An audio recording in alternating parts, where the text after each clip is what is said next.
আসসালামু আলাইকুম। আজকে আমার আম্মু পেঁয়াজি আর আলুর চপ বানাবে, তো সেটাই আপনাদের সঙ্গে আমি শেয়ার করছি। তো আগে থেকে এখানে ডাল বেটে রাখা ছিল, পেঁয়াজ মরিচ কাটা ছিল। তো পেঁয়াজ মরিচ আর সামান্য স্বাদ অনুযায়ী, মানে আপনাদের স্বাদ অনুযায়ী আপনারা লবণ দেবেন। আমার আম্মু আমাদের স্বাদ অনুযায়ী লবণ দিয়ে এটাকে ভালো করে মাখিয়ে নিবে। তো পেঁয়াজ আর মরিচটাকে আগে ভালো করে একটু মাখিয়ে নিচ্ছে, দিয়ে ভালো করে এটা ডাল দিয়ে মাখিয়ে নিবে। আপনারা যত মাখাবেন ততই মজা হবে এটা। তো আমার আম্মু এটা ভালো করে মাখিয়ে নিচ্ছে এখন। এই দেখুন, চটকায়ে চটকায়ে মাখাচ্ছে।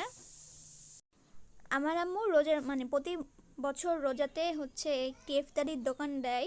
তো বাকি ভাজা পোড়ার আইটেমগুলো আপনাদেরকে আমি পরে দেখাবো, পরে একদিন ভিডিওতে দেখায় দেব। আজকে শুধু পেঁয়াজি আর আলুর চপ দেখাচ্ছি। তো এটা মাখানো হয়ে গেছে এখন। আর এখন এই যে পেঁয়াজি ছাড়ছে আমার আম্মু, এই দেখুন। অবশ্যই অবশ্যই ভালো করে তেলটাকে গরম করে নিতে হবে, দিয়ে পেঁয়াজি ছাড়তে হবে, না হলে পেঁয়াজি ভালো হবে না, মানে ভেঙে যাবে, নষ্ট হয়ে যাবে। তো এই দেখুন আমার আম্মু পেঁয়াজিগুলো নাড়াচাড়া করছে। আর এই দিকে হচ্ছে আমার আম্মু আলুটাকে ছেনে নিচ্ছে, ভর্তা বানাবে আলুর চপের জন্য। তো ভালো করে এটা ম্যাশ করে নিচ্ছে। আর আগে থেকেই ভাজা মরিচ আর ভাজা পেঁয়াজ মানে মাখানো ছিল লবণ দিয়ে, ডলে রাখা ছিল।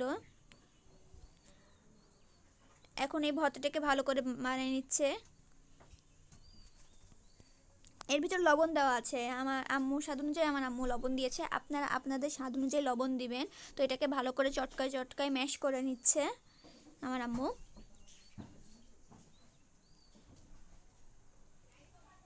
এগুলো যত ভালো করে মাখানো হবে ততই স্বাদ হবে। ভালো করে ছানা হচ্ছে, দেখুন। আর আগে যে আমরা হচ্ছে পেঁয়াজিগুলো ছাড়ছিলাম ওইগুলো এখানে ভালো করে নেড়েচেড়ে, মানে এগুলো পেঁয়াজি হয়ে গেছে। এখন এগুলো এক জায়গায় তুলে রাখা হবে, একটি পাত্রে তুলে রাখবে। আর বাকি যেগুলো বাকি ছিল সেগুলো এখন প্রায় ভাজা হয়ে গেছে, নাড়াচাড়া করছে। এখন তুলে নেবে একটি পাত্রে, মানে একটি ঝাঁকাতে, যাতে তেলগুলো ঝরে ঝরে নিচে প্লেটে জমা হয়।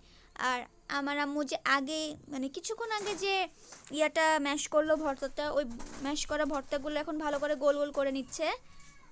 এখন আলুর চপের জন্য এসব তৈরি করে রাখা হচ্ছে, এই দেখুন তৈরি করে রাখছে।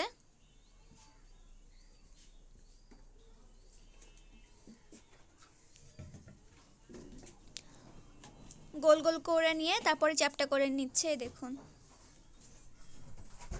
আর আম্মু আগে থেকেই বেসনের লাদামটা তৈরি করে রেখেছিল। এখন এই বেসনের ভিতরে যে আলুর চপের ইয়াগুলো তৈরি করা ছিল ওসব দিয়ে দিচ্ছে। ভালো করে এটাকে এপাশ ওপাশে হচ্ছে বেসন লাগাই নিতে হবে, মানে মাখাই নিতে হবে। তো এগুলো এর ভিতর দিয়ে দিল, এই যে। এখন ও এখন আলুর চপগুলো দিয়ে দিচ্ছে, এই দেখুন। এই দেখুন আলুর চপগুলো তৈরি হয়ে গেছে। এখন এগুলোকে একটি পাত্রে তুলে রাখবে। তো এই ঝাঁকনির ভিতর তুলে রাখছে।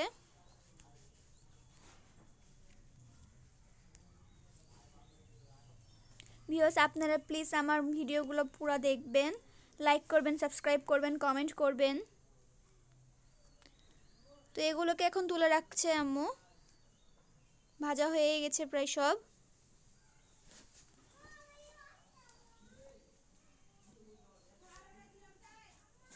ভালো করে তেল ঝরায়ে তুলে রাখছে, দেখুন। তো ভিউয়ার্স, আমার ভিডিও প্রায় আজকে এই পর্যন্তই। আমার পাশে থাকবেন, আপনারা ভালো থেকেন। আজকের ভিডিও এ পর্যন্তই। আসসালামু আলাইকুম।